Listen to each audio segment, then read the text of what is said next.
Welcome to the Nonprofit Podcast. I'm Cara, fundraising coach at DonorBox. We are here each week with practical actions you can use today to confidently take your nonprofit to the next level tomorrow. Nonprofit leaders, founders, and fundraisers always wrestle with getting enough staff, enough funding, and building enough capacity to really support their mission and all it takes to make their important programs happen. Today, we're talking about how to scale fundraising to meet a growing need for programs. I'm joined by Shawn Collinsworth, president of the Damar Foundation in Indianapolis. A longtime nonprofit leader and fundraiser, Shawn connects supporters to the growing needs of his organization. He builds relationships with supporters who deeply care about kids and adults navigating developmental, behavioral, and intellectual disabilities, and then connects their desire to give with the organization's need to improve their campus and deliver services. He successfully led a $21 million fundraising campaign to help make that happen and shares his journey with us. And hang with us to the end because Shawn shares how to see some real, sustainable results for any organization of any size. I recently attended the global conference for the Association of Fundraising Professionals and had a chance to catch up with Shawn. I immediately felt his passion for Damar and the great things they're doing and learned from some of the insight he shared about their fundraising journey over the past few years. So Shawn, I'm so glad you're here. Thank you for joining me today. Well, thank you for having me. It's an honor to be here. Well, I really enjoyed learning more about Damar when we met at the AFP convention a few weeks ago. And one thing that I learned that I wanted to talk to you more about was that as an organization, you were at a point a few years ago that many nonprofits have experienced. So Damar faced a choice. You either decrease the level of care and innovation that you have, or you had to increase fundraising support from different philanthropic sources. What road did you choose? And was that even a decision?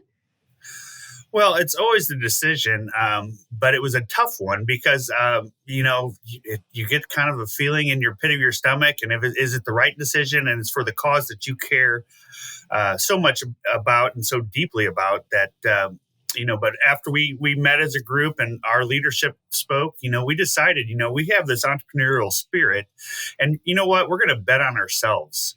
And, we have a great case to support kids and adults with developmental, behavioral, and intellectual disabilities. And if not us, then who? So we really went out and really went out and tried, for lack of a better word, shook trees and tried to get people to understand our brand, who we are, our need, and if not for Damar serving those with autism and developmental, behavioral, and intellectual disabilities, then there's going to be a big void in Central Indiana. So we did. We bet on ourselves. It was a hard decision, one we didn't take lightly, but in the middle of a pandemic, I'd lie if I didn't say we were in the middle of a $21 million capital campaign. Our foundation just launched at the beginning of 2015.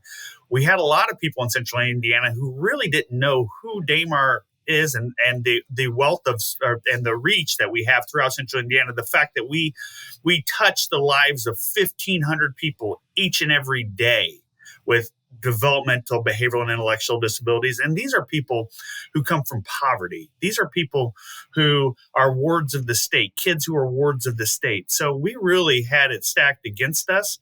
And I'm very proud that we were able to do that. But, that's the challenge with any not-for-profit. How do you grow? How do you sustain? How do you have a sustainable, continued growth and build that each and every day to continue to serve your mission and your case that makes such a difference throughout not only Central Indiana, but throughout the country. So as a result, you spent that time assessing where you are, where you need to be, and the work you did really increased awareness in the community. And we actually talked about this on a recent podcast episode, but Damar increased its brand presence and recognition as a valuable community partner and a thought leader in Indianapolis. So all that work you did, Did it connect supporters to the mission and impact of Damar more? How did you see that manifest?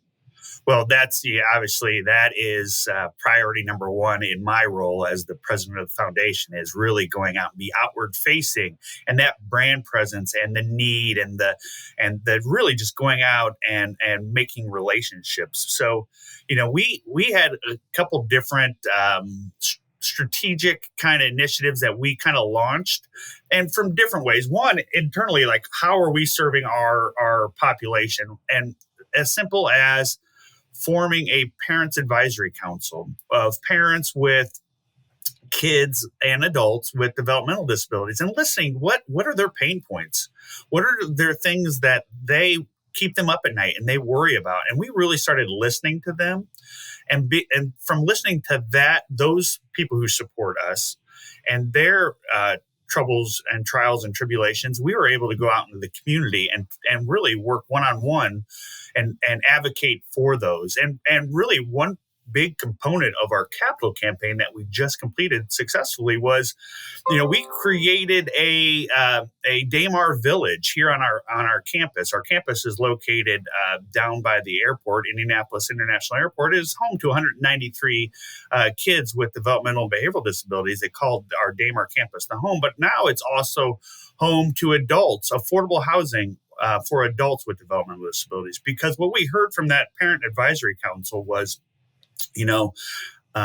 what kept them up at night is that they have fears that their kids, once the parents are too old to care for their child, who's going to take care of their child? Either in our most acute cases of adults with developmental disabilities, or even they don't have the wherewithal or the finances to live on their own. And when their parents pass away, who's going to care for them? And that really resonated with us as an organization. So one of our initiatives, like I said, to our Road to Remarkable campaign was to build Damar Village, and it's affordable housing for adults with developmental disabilities. And every room is $300 a month, flat fee. Whether that be they're in the waiver program, and so they receive assistance 24 hours a day, 16 hours a day, 8 hours a day, or somebody who's able to live on their own and work down the street at the McDonald's or Menards or something, and really self-sustaining, but still it's affordable housing for them and really peace of mind for their parents. So that's one component of it. But, we also went out and did some volunteer opportunities and trying to get people in line with our mission, whether that be our Damar ELF program, having them on campus and shopping for our kids, like I said, with that deal with poverty. So the only opportunity that they receive gifts in the holiday season is our ELF program. So they get to shop for the kids and wrap the presents to ensure that they have presents. And really, it's mission forward for them to be able to understand what we do and care about those we serve each and every day. And other things like innovative things, like we just did an event. I'm not a big event kind of fundraiser individual, but if they have a good purpose. And so we partnered with Scott Long, who's a national touring comedian here in Indianapolis. And we got the Egyptian Room, and he recruited 9 local indie celebrities to do stand-up for Damar. And they did a comedy act. And we had 400 people attend, where I would venture to guess 300 to 350 of those 400 had never been to a Damar event before. So we had an audience that had a good time. They laughed, but more importantly, they understood when we talked about Damar, our mission and our need. And that's that grassroots kind of effort that we're doing to get our brand out there, to understand who we are and the people that we serve, and that they're not forgotten. Introducing DonorBox Events, a new seamless ticketing solution to fire up your nonprofit fundraising efforts. Golf Day or Glittering Gala, now you can create effective event pages with unlimited ticket levels, determine fair market, and tax-deductible ticket values for every new fundraising function in a matter of minutes. Maximize and simplify your ticket management with DonorBox Events, helping you help others.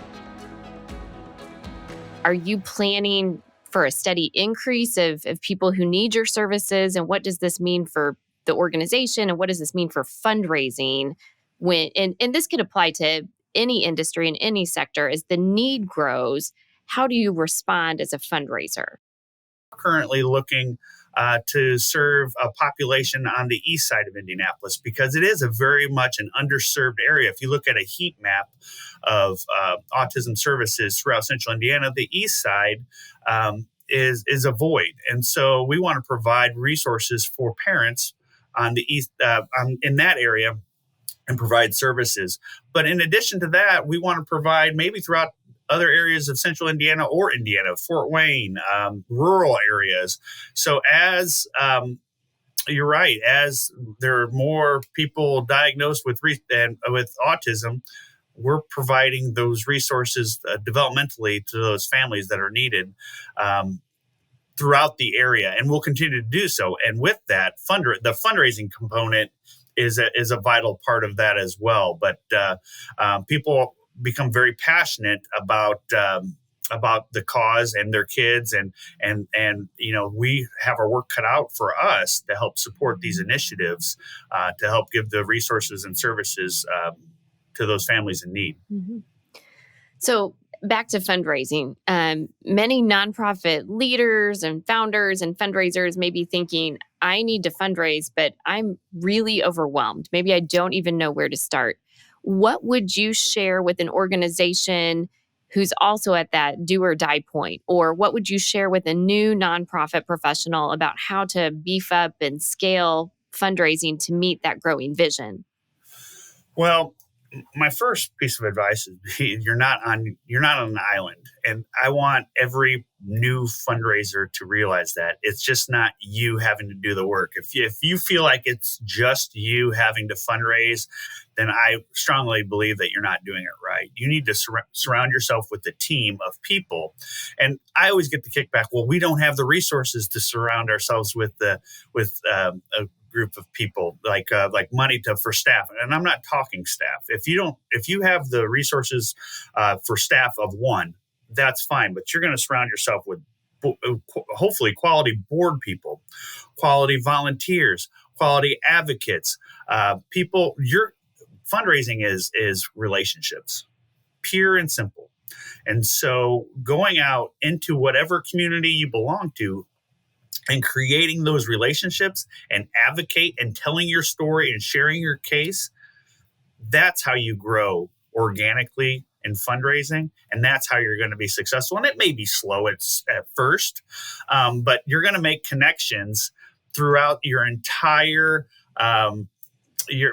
throughout the year, that it's going to keep growing, and keep inviting them into your circle and cultivate and steward those people. And then they're advocating and they're talking about you, and then they're talking to their friends, and it's a spider web and it grows.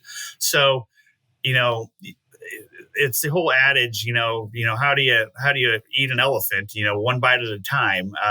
So it's the whole, take a step, take another step, have people advocate for you. You're just the conductor of fundraising, and you're really having other people step in and help do the work with you. At Damar, you have diverse revenue streams or funding streams, I guess. You have community partners, you have some state funding that comes in, you have many individual donors, and then you have major donors who contributed to the capital campaign or give large annual contributions. Would it be possible, in your opinion, for a smaller organization to replicate this? And how much work would that take for, like you mentioned, one of those one-man shops or, a small shop? Yeah, absolutely. Like I said, we philanthropy at Damar is a small part. The state does a really good job of taking care of a lot of the care for the kids, but the margins are so small that they don't take into account the buildings in which this care happens. And so that's who our foundation is charged with doing. So that's all philanthropy that does that. And so for those smaller outfits, yes, going into a capital campaign and be like, we're going to raise $100 million. It's just not sustainable. It's not realistic. And so, like I said, one bite at a time.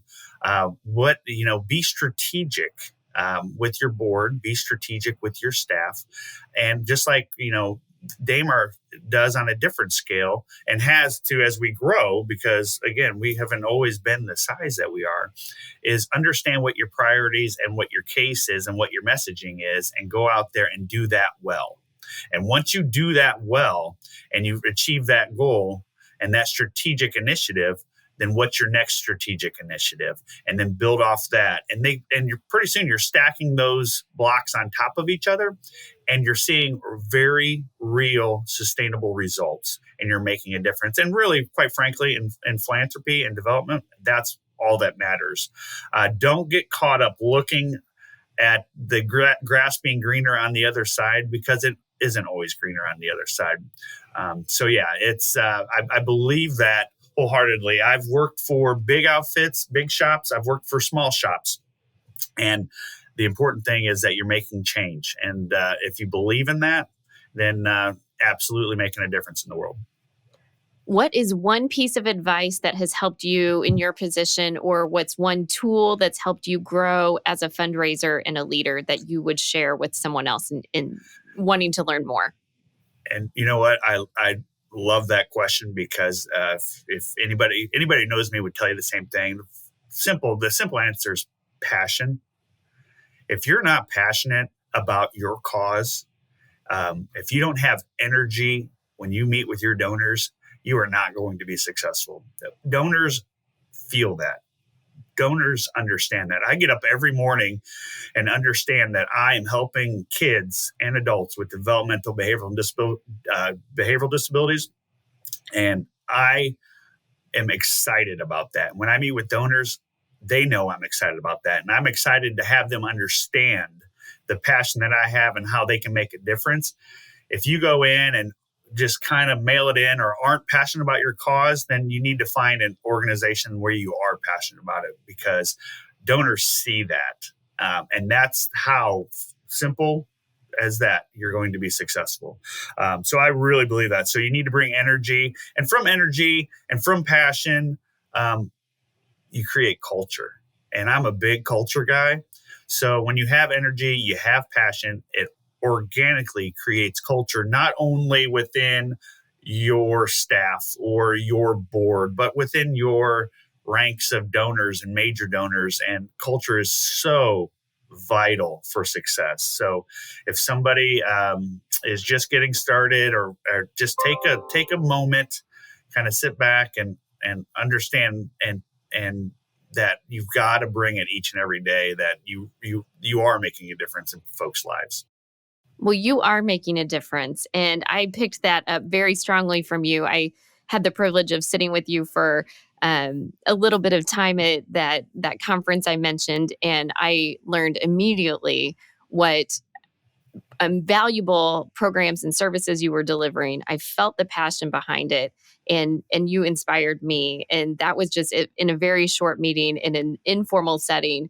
And that's one reason I wanted to have you on this podcast today, because I think there's so much that we can all learn from you and your experience, and pick up from this passion that you have for your organization. So thank you so much. Thank you for joining me today.